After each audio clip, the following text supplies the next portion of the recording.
নমস্কার বন্ধুরা, উমাস কিচেনে আপনাদের সবাইকে স্বাগত।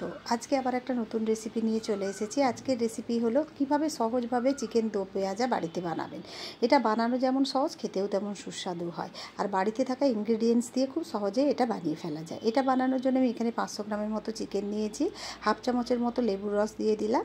তারপর এখানে হাফ চামচের মতো হলুদের গুঁড়ো, 1 চামচের মতো লঙ্কার গুঁড়ো আর স্বাদ মতো লবণ দিয়ে এটাকে ভালো করে হাতের সাহায্যে মেখে ম্যারিনেট করে নিলাম। ভালো করে মেখে নেবেন যাতে চিকেনের পিসগুলোতে সব কিছু মশলা ভালোভাবে মাখানো হয়ে যায়। এরপর এটাকে ঢেকে আমি 15 থেকে 20 মিনিটের মতো রেস্ট করতে দেবো। এরপরে গ্যাসে একটা কড়া বসিয়ে তাতে 3 চামচের মতো তেল দিয়ে প্রথমে তেজপাতা, শুকনো লঙ্কা, গোটা গরম মশলা, জিরে দিয়ে 2 বড় সাইজের পেঁয়াজ দিয়ে দিলাম।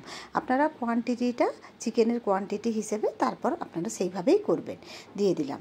তারপর এটাকে যখন পেঁয়াজটা গোল্ডেন কালারের হয়ে গেল তখন বড় চামচের 1 চামচ আদা রসুনের পেস্ট দিয়ে দিলাম। আমি যেহেতু এখানে 500 গ্রামের মতো চিকেন ইউজ করছি সেই জন্য সেই হিসেবেই আমি পরিমাণগুলো দিচ্ছি। 2 কাঁচা লঙ্কা একেবারে ছোটো ছোটো করে কেটে দিয়ে দিলাম। এখানে আমি 2 টমেটো দিয়ে দিলাম। এবার সব মশলাগুলোকে মিডিয়াম হিটে ভালো করে ভেজে নেব। যতক্ষণ পর্যন্ত মশলাগুলো থেকে তেল বেরোবে ততক্ষণ এর কাঁচা গন্ধটা দূর হয়ে যাবে, ততক্ষণ পর্যন্ত এটাকে এইভাবে ভেজে নেব। যখন একটু আমি এখানে আদা রসুনের একটু জলও দিয়ে দিলাম যাতে না এখানে মশলাটা এর মধ্যে লেগে গিয়ে পুড়ে যায়, কারণ পুড়ে গেলে তো আর খেতে ভালো লাগবে না। এরপরে এতে আমি কিছু ড্রাই মশলা দিয়ে দেবো। যেমন আমি ওখানে হাফ চামচের মতো হলুদ গুঁড়ো ইউজ করেছি, এখানেও হাফ চামচ দিলাম। লঙ্কার গুঁড়ো দিলাম, আবার একটু লবণ দিয়ে দিলাম, ওখানেও লবণ দিয়েছিলাম। তারপর এখানে জিরে গুঁড়ো, ধনে গুঁড়ো, যে বেসিক মশলাগুলো আমরা বাড়িতে রান্নাতে ইউজ করি সেই মশলাগুলো দিলাম। আবার আমি মশলাটাকে ভালো করে এইভাবে একটু নেড়ে চেড়ে ভেজে নেব। আবার একটু আমি আদা রসুনের যে যখন বেটেছিলাম তার যে মিক্সি ধোয়া জলটা আমি একটা বাটিতে রেখেছিলাম সেটাই একটু একটু করে দিয়ে দিচ্ছি। আপনাদের যদি না এরকম দেওয়ার থাকে তো প্লেন জলই ইউজ করবেন। এরপরে আমি এখানে দেখুন একটু কাজুর, এখানে 8-10টা কাজুকে পেস্ট করে রেখেছিলাম, আমি কাজুর পেস্ট দিয়ে দিলাম। আমি আর কাজুটা পেস্ট করে আপনাদের দেখালাম না, আমি কাজুর পেস্টটা দিয়ে দিলাম। দিয়ে এবার এটা যতক্ষণ না তেল ছাড়ছে ততক্ষণ পর্যন্ত এইভাবে এটাকে করতে হবে। ভালো করে এটাকে কষাতে হবে যাতে কাজুটা থেকেও এবার তেলটা বেরিয়ে আসে। দেখুন মশলাটার কালারটাও চেঞ্জ হয়ে গেছে এবং কাজুটা থেকে তেল বেরিয়ে আসতে এবার ম্যারিনেট করা চিকেনটা দিয়ে দিলাম।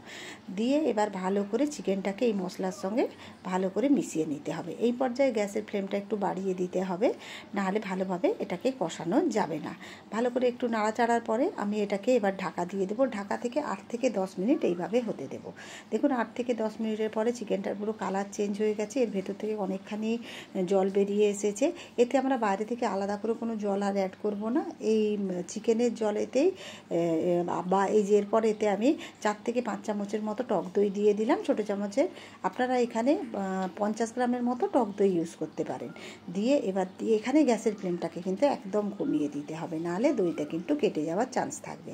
দিয়ে গ্যাসের ফ্লেমটা কমিয়ে দিয়ে এটাকে খুব ভালো করে এর সঙ্গে মিশিয়ে দিয়ে এরপরে এটাকে আমি আবার ঢাকা দিয়ে দিলাম।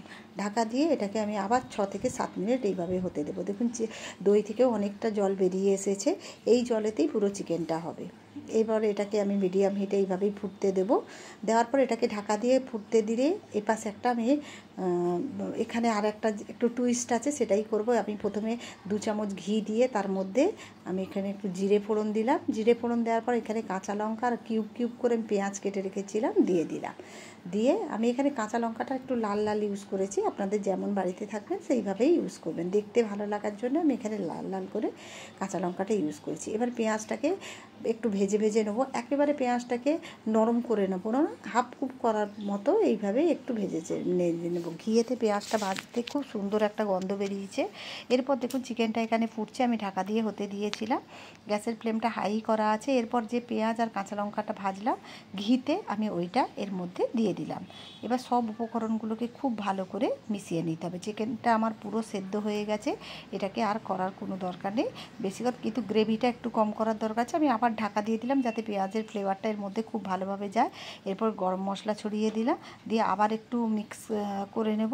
করে আপনারা যদি গ্রেভিটা যখন ঠিক হবে, ঠান্ডা হয়ে যাবে, এটা এমনিতেই ঠিক হয়ে যাবে, আর কারণ এতে কাজু বাদাম বাটা দেওয়া আছে তো গ্রেভিটা এমনিতেই ঠিক হয়ে যাবে। আপনারা এই পর্যায়ে এবার আমি কিন্তু গ্যাসের ফ্লেমটা অফ করে দেবো। আপনাদের কেমন লাগলো অবশ্যই কমেন্ট করে জানাবেন, যদি ভালো লেগে থাকে একটা লাইক দিয়ে দেবেন। চলুন তাহলে এটাকে সার্ভ করে দেওয়া যাক।